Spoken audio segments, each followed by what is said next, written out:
Your Humanities Half Hour is brought to you by the Northern Marianas Humanities Council, navigating the human experience together.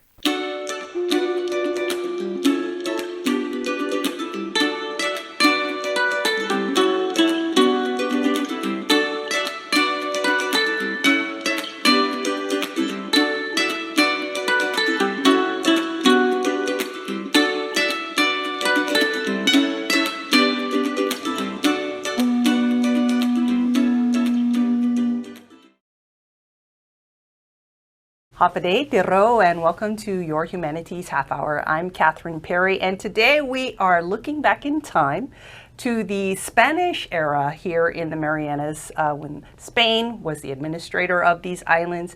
And here to give us a little bit of a glimpse into that period of time is Carlos Madrid. He is the professor of Spanish Pacific History and also the Director of Research for Micronesian Area Research Center at the University of Guam. No stranger to our show. Carlos, welcome back. Thank you, Catherine. Dankulos ijusmase, hafade jantiro. How have you been? Fantastic. It's always good to be back to Saipan. It's great to see old friends, new friends, and see the creativity that is going on. There's a lot of things going on in Saipan right now, and I'm really thrilled to be here. Well, it's nice to have you here because I know that whenever you're here, there's something good brewing. So we're excited for whatever you have going on, but that's not what we're going to talk about today. No, that's always good to be back. To me, coming back to Saipan is a little bit coming back home. So it's always a pleasure. And thank you for having me, really.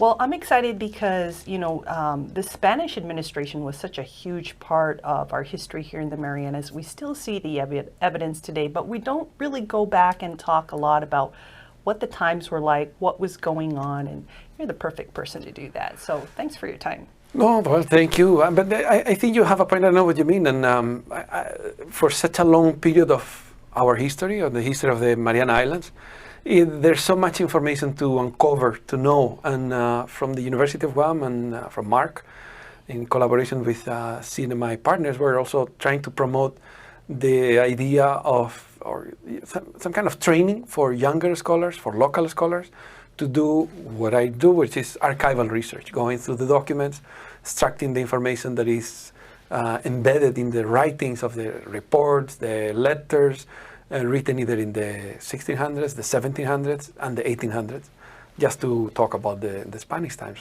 But even in the 1900s, if we were to say about the German times or the Japanese. But as far as the Spanish times is concerned, it's exactly as you mentioned. There is a lot of information to uncover, to know, and we need that to be in a local perspective. I have the facility of the language. I can read in Spanish. I can decipher the documents. I can interpret it, but it always going to need a local perspective. And in that sense, capacity building and the training of those among the community that are really interested into these things and realize of the potential that it has can be trained. And at the UOG, at the University of Guam, at the Micronesian Studies program, for example, or at the Micronesian Research Center, we're looking forward to provide opportunities to whoever is interested in doing this kind of work. Just to give you a sample, there are two periods of history in the 1800s alone that are very significant for Saipan in particular, but for the Marianas in general. And those two periods, we could argue they're like the 1850s and then the 1890s, framed by two events that happened around those times. In the 1850s, 1856, the smallpox epidemic that we all know about. There was a massive epidemic in the islands, and it took the lives of about more than one third of the population. It was a traumatic event also for the people who survived, because you see reference of it in documents later on by Spanish officers or Chamorro writing letters to their families, always referring to the epidemic as one of the most traumatic experiences. To match it with our contemporary times or recent history, it's similar to how the people refer to World War II here in Saipan, that kind of intense effect and traumatic effect. So that's one period, I think the 1850s. And another one that we were saying is the 1890s could be, no, in anticipation of that colonial partition of the Marianas that was triggered by the war between the United States and Spain, that they were fighting for Cuba. But then the echoes of that war implied that the Spanish giving up sovereignty of the Northern Mariana Islands in favor of Germany, in a colonial transition of power in which the local authorities or the local residents didn't have any saying. But the 1890s, right before that was about to happen, it was a time of growth in Saipan and of change and of, I guess we could say, like crystallization of a society, that community of Chamorro and Refalawas settlers living in more or less the same territory, and the new modern times of steamers, new businesses, new regulations, new opportunities for people for trade and commerce. So these are two periods of our history that, as you mentioned, we know very little about, and it's worth knowing more about it. Well, I'm happy that you're able to, based on your long experience in studying the Marianas and everything you've read, kind of, well, I'm hoping that you'll make these two periods come alive for us today, starting with, as you said, the 1850s. What was life like here in the Marianas? What was going on? What were the major things happening? Well, this the more we go into those the years of the mid-1800s, the more fascinated one gets, because it was also a time of change. The islands at the time, they were as distant and far away as they were ever from their metropolis, from the colonial metropolis, that it was no longer New Spain or Mexico, as we call it today, but at that time, New Spain. It was no longer there. Mexico became a republic. The Spanish didn't have the Americas anymore. So the colonial metropolis of the Northern Marianas was Madrid. Wow. And it took 6 months to go from Spain to the Philippines alone in those years. We're talking 1830s to the 1860s. So in the 1850s, what we're finding is a community of indigenous Chamorro who have moved back from Guam to the Northern Marianas, to Saipan in particular, to be precise, either by applying for it to the government in Nagaña, or by being sentenced, being somehow exiled to live to populate Saipan. What the Spanish administration was trying to do at that time was to repopulate the islands because of the collapse of the demographic collapse that was suffered in the 1600s because of the war and the epidemics, Spanish Chamorro wars and the epidemics. So in these 1850s, what we find is that policy of repopulating is taking shape already. There has been a number of Refalawas communities settling in the Marianas in Saipan by authorization of the governor in Guam. And in fact, that governor of the 1850s, which was 1855 to 1866, was quite a remarkable governor, Governor de la Corte, Felipe de la Corte. And he left a very detailed report about the islands, the history. Just to give you a sample, no? Then I think our audiences will find it interesting. He mentions, and it's also a glimpse on how do we analyze colonial documents, because they're always told, these are administrative reports, that they have their own agenda, their own priorities. Mm-hmm. They are not describing, there's not an anthropological account. Yes. It's just a very specific, they're sending a letter. Claro, they're, report. Yeah. Claro, they may be bitter about something, they're hiding other things, so we need to read in between the lines. But one of these references of Governor de la Corte in his report about Saipan in particular, because he made that trip to each of the islands, he mentions, those stories about some islanders having escaped the reducción, having escaped in the 1600s the policy of the Spanish at the time of concentrating the residents into villages. He said that belief that some of them didn't go and they escaped and they have been living in Saipan, those stories have to be deemed unreliable and it's not true. It's not really. I found no evidence of it, etc., etc. So that's a very interesting reference, because if he's addressing it, is because he heard that story. And the way he addresses, if you read in between the lines, he's making an emphasis of it. So we could, and again, with history, it's always hypothesis and we're tentatively. You could imagine he heard about it more than once. That's why he's insisting that he found no evidence. We could believe like there was evidence and he didn't find it. Maybe there were Chamorros that were living here as, as escape, free from colonial governance. It could be true that they were just stories, but there were no basis for it. That's also a possibility. Or what I believe, that is, in maybe by the 1850s when De la Corte was here, it was no longer true. It was no longer like that, but it had been like that. Because by the 1850s, the Spanish administration was already like almost over 150 years old. So there has been a lot of time that had passed. Maybe there was a community or a number of people that escaped the reducción and ran away from it and lived in Saipan, either as a community or separately or in the jungle or etc. But that's a significant consideration for example, archaeologists to have in mind when they explore the archaeological strata. What do they find? It was from historic periods, from prehistoric periods. Well, they may be finding, they could find, if this reference of Governor de la Corte was true, they could be finding testimonies of life the way it was in pre-colonial times, but finding it in colonial times. Which, I mean, that's found even regardless of this instance, because some of the practice, most of the practices actually continued, and the tools and the resources.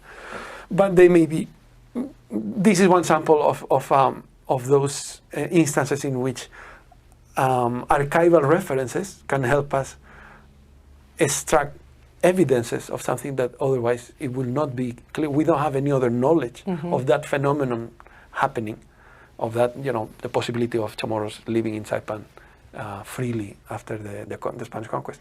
We don't find it unless we do this kind of a scrutiny of the written document. What kind of governor was De la Corte?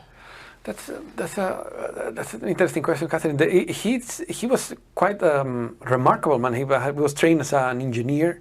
He was almost like a general, so a higher ranking than most of the governors, which were lieutenant colonel. And he was highly educated. He stayed here longer than any other governor. He stayed I think you said 11 years? 11 years, which normally was supposed to be 3. Wow. He also went through the period of history of that smallpox epidemic that we're mentioning, the year after his arrival, 1856.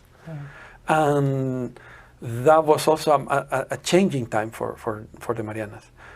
Just to give you a sample, last year, on how we're still uncovering unknown documents that have to do with our history. There was this family in Spain that had, they're descendants of a Filipina in the 1850s, a Filipina who was married to a Spanish officer. And that Spanish officer was posted in the Marianas during the 1850s, during the smallpox epidemic. And this Filipina lady, her name, I don't remember right now, she wrote a diary of her life, her personal diary. And she describes a lot of things that are that fall below the radar of the colonial administrators because they are handling other stuff. Like what kind of things? Well, more, the interest of her writing is triple because she's a woman, which she will focus on other things that are different than men. She was also Filipina, which she was Spanish trained or educated, but she was from a different background than the colonizers. And she's also writing her personal diary. So she's just writing what is on her mind. And she writes, for example, on wedding ceremonies that she witnessed from the villages, meaning to say from the Chamorro, as opposed to the mestizo Chamorro of Agaña. In Agaña, they're more Spanish mestizo, Chamorro mestizo. In the villages, in Rota, in Saipan, in the Guam villages, they were more Chamorro. And she describes surprising or strange celebrations for wedding. She mentions, for example,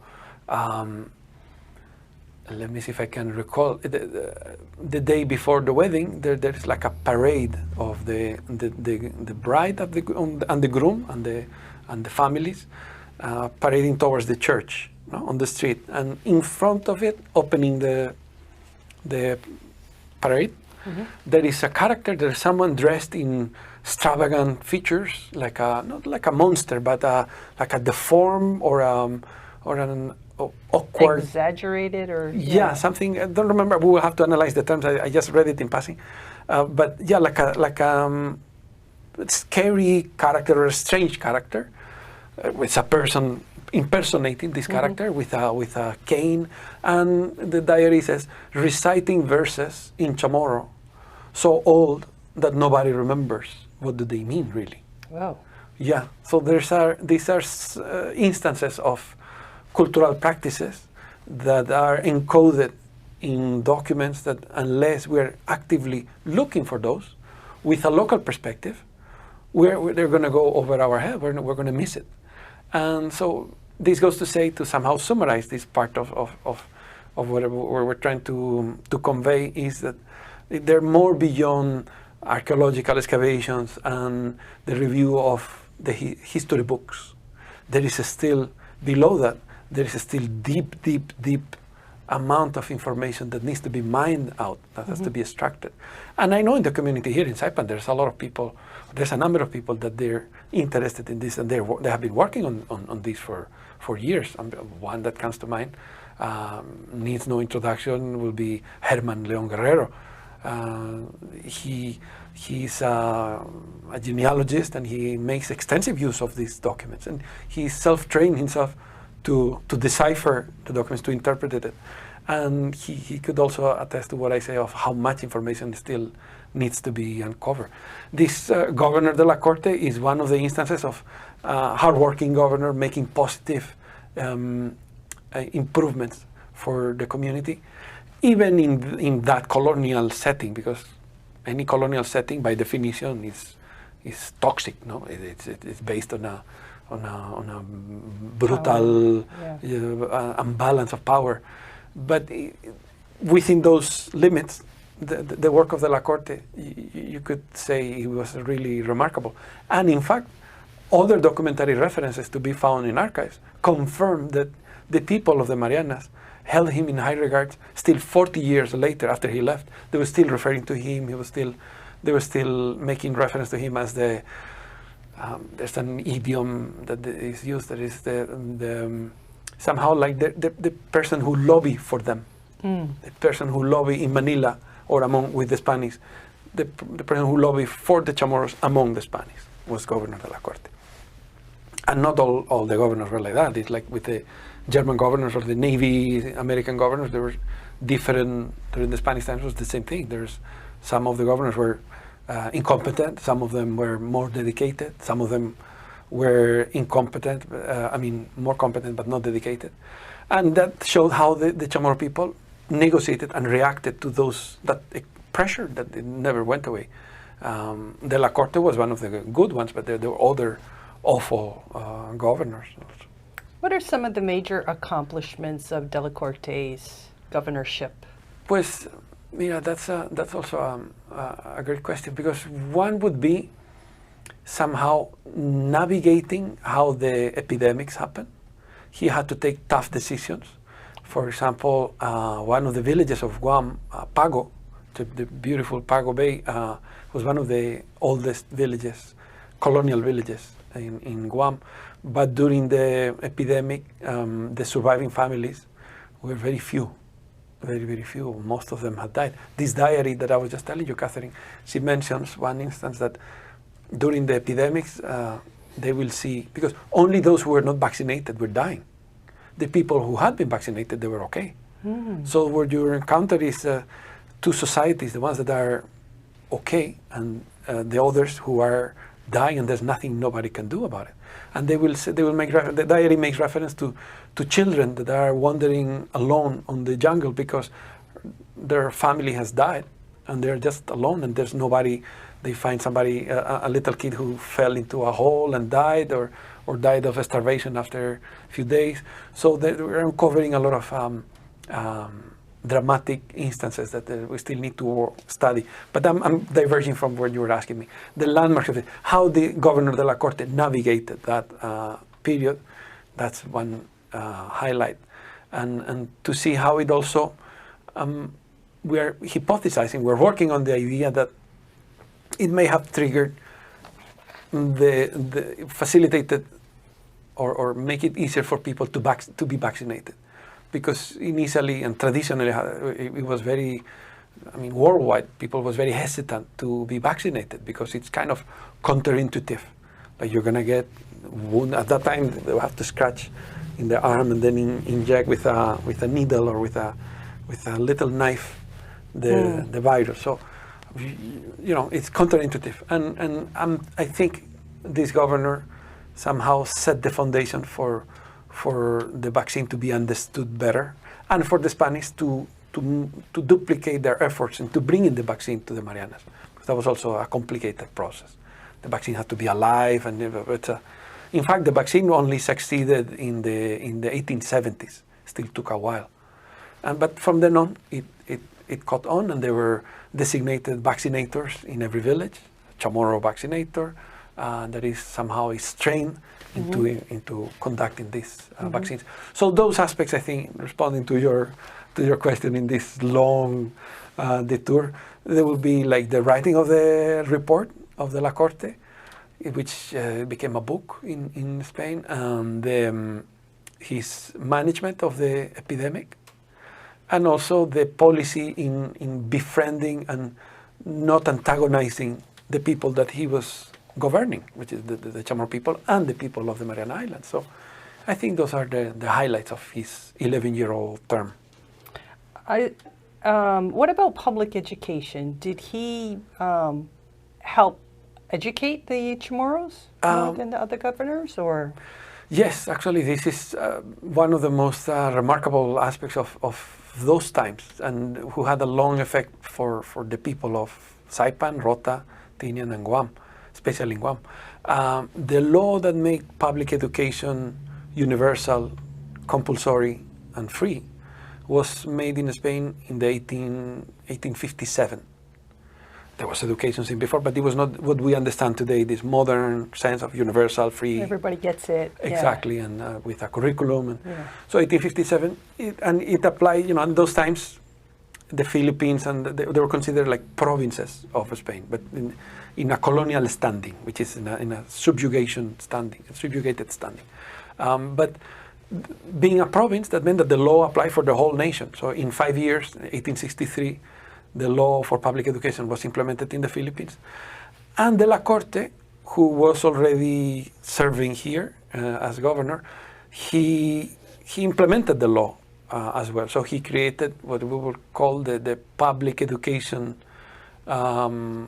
branch of the government of the Mariana Islands. Our public education, we could argue, is older than any other nation in the Pacific. That's like literally. How was that received by the Chamorros and Carolinians at that time? That's something that I'm still working on it, because it's a long process, but takes more digging. Exactly, and that's where we need help. And if there are people in the community that is interested in this kind of thing, we guarantee that they will be fascinated.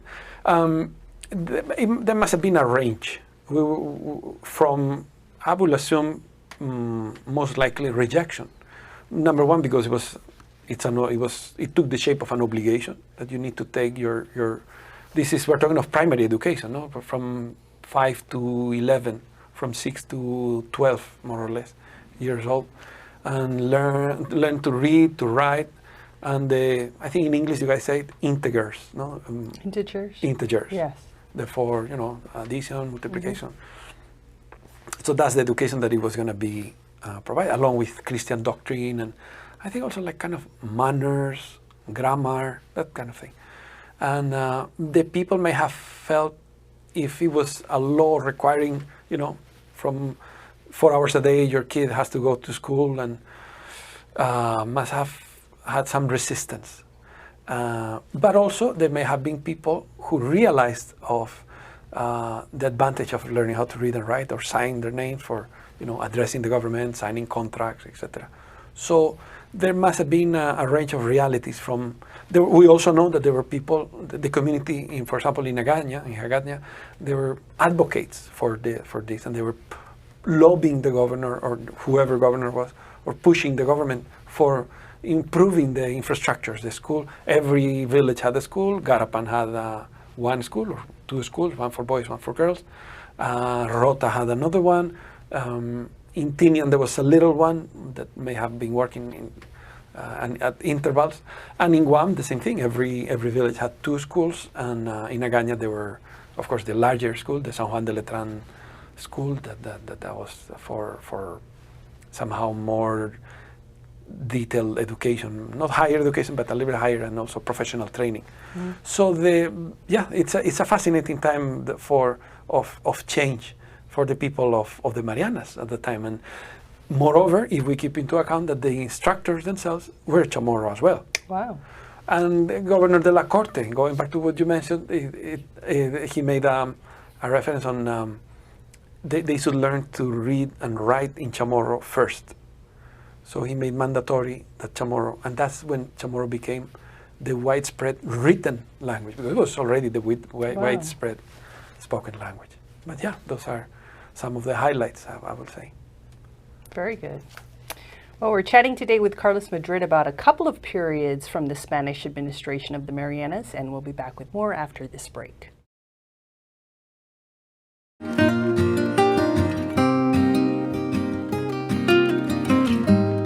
Hafaday, Zantiro. I'm Leo Pangilinan with the Northern Marianas Humanities Council. We'd like to take a moment to thank our generous sponsors who have made possible the many programs in our community like this show. We couldn't have done it without them. And if you value the work we do and would like to make a contribution to our efforts, we ask that you consider making an in-kind or cash contribution to the Northern Marianas Humanities Council. Any amount is appreciated, and donations of up to $5,000 qualify for an educational tax credit. We appreciate your partnership and support. Sidus Maasi, Olomai, and thank you.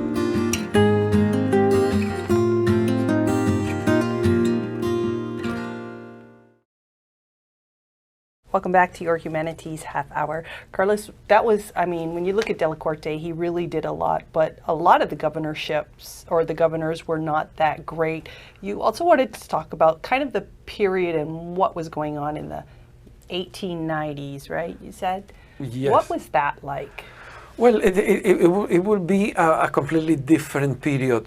I mean, for the population of the Marianas, the times have changed. Economically, for example, there was no longer the whaling trade. There were about 40 to 60, between 30 to 60 ships that used to stop in the Marianas every year. Yeah. So that Why no more? Because the whaling industry went through a decline in the 1870s. There were new products. There was a decrease in the demand of the market, and so they were no longer passing by. So there's an economic stagnation. People have less opportunities for improvement. And some of the governors, one, for example, Ángel de Pazos in 1884, we don't know much about his term because he just arrived in Guam, but 2 months later, the Chamorro Sentinel, the guard in front of the entrance of the palace, the government palace in Haggadah, shot him. And After 2 months after 2 of being governor. Right. Wow, he must have, what did he do? That's the thing. Is it in one of the reports? No, because guess what? The trial, of course, there was a trial later on, but the trial is missing. It's nowhere to be found. So somebody didn't want to know what he did. Which it happened. That's what I'm assuming. That's a possibility. Or maybe it's lost, or maybe we haven't found it, but it's somewhere in a drawer and we haven't found it. But so far, it doesn't show up, and it seems like they wanted to cover it up, but we don't know. Well, all we know is that the previous governor, before Pazos, yes, had been an awful governor, Brochero. In fact, the Spanish removed him. They were like the people sent complaints. They were, and Chamorros were Spanish nationals, and they could write now. They were writing, and I mean, they could always articulate their responses, right? But by that time, as you were saying, they were like more politically conscious. Okay. And they were, the complaints reached Manila, and the governor was removed. And there were reports saying, like, this man was awful. But then 2 months later, the next governor comes, and he seems to have insulted. As he entered, this is at 8 p.m. Imagine one evening in Hagaña in 1884, just a regular walk. The governor enters the palace, and as he crosses, the soldier, his name was Jose de Salas, he turned around and shot his Remington rifle into the governor, killing him instantly. Chamorros had extraordinary marksmanship with rifles. Oh. Extraordinary. Comes from all that slingstone sling. Exactly, most likely. Yeah, see, you made the connection because that's exactly what it must have been. But yeah, he died instantly. And the first inquiries, they were, because it was a surprise. That never happened, and it didn't happen anywhere else in the Philippines either. Like, it's really, so you can grasp how fed up the situation may have been for the soldiers at that time, or for that soldier in particular. Mm-hmm. So what happened to this soldier? The soldier, there are two versions of what happened, because we don't really know. The Spanish were trying to figure it out. Also, the people of Hagaña, like, what happened. There is the local version, the Chamorro version, we call it, that was described by Father Jose Palomo, Paleenco, who was also a priest here in Saipan, or the Spanish accounts, the Spanish officers say what happened. Okay. What do you want to hear? Both, of course. Okay, pues this Father Palomo mentioned it was just the act of one individual. It was just Jose de Salas. He was the only one who killed him. But under torture, he was interrogated, and under torture, he implicated 3 other soldiers. Oh. Okay. The Spanish accounts, they say, no, at first they mentioned it all started because an insult. The governor passed, it seems that he insulted the soldier, and the soldier responded like that. Mm-hmm. But the Spanish accounts, they said, but this was already incubating. It's not they killed pathos. They were killing, they were already fed up, and it was incubated from before. Yeah. So they were more implicated. There was a real revolt, and there were 30 soldiers implicated. The 30 of them were taken to Manila to be trial. So the trial took a while, and after a while, 4 of them were found guilty, and the other ones were exonerated. The 4 that were found guilty were brought back to Hagaña and put on a firing squad, and they were executed in 1885, I think. However, and this is what we could maybe make a call for the community. I heard from cultural practitioner Malia Ramirez in Guam that the family of Jose de Salas may have been exiled after the execution, exiled to Saipan. So there may have been a family, or maybe the families of the 4 executed, Acosta, Mendiola, Aguon, and de Los Santos. Maybe the 4 families were exiled to Saipan. Late 1890s. 1885. Oh, a little bit earlier. 1885. Okay, around that time. They may have moved here. They may have, we don't know if the family will have remembered that, because I don't think in those days there was something that they will be recording or being proud of. Yeah. Maybe they did, and we don't know. Yeah. So, but if they were, maybe the family carried on memory of that. I know of, there's a Mr. Eustaquio that writes sometimes in the Guam newspaper, and he's a descendant of one of the soldiers that was exonerated. But maybe the other 4, they had families here. Is there anybody in Saipan that has heard anything of this, like someone being exiled, a Chamorro, exiled from Guam because of killing a governor or being executed by the Spanish? So if anybody knows anything related to this, you would be interested to hear from them. Indeed. Yes. Carlos, man, this has been great storytelling. Thank you so much. Is there anything else you'd like to add before you go? Well, no, that only that this is great to be here again. That the work of on the humanities that is being done in Saipan, it's amazing, and we are looking forward always for collaborative projects and to also learn from what you guys are doing, because from Guam sometimes we think we're far away, but we're really not. So We're not thank you. connected by ocean. Thank you, and hope to see you again. My pleasure. Our guest today has been Carlos Madrid. He is a professor of Spanish Pacific History and Director of Research at Micronesian Area Research Center at the University of Guam. It's a long title, and he well deserves it. This has been your Humanities Half Hour. I'm Catherine Perry.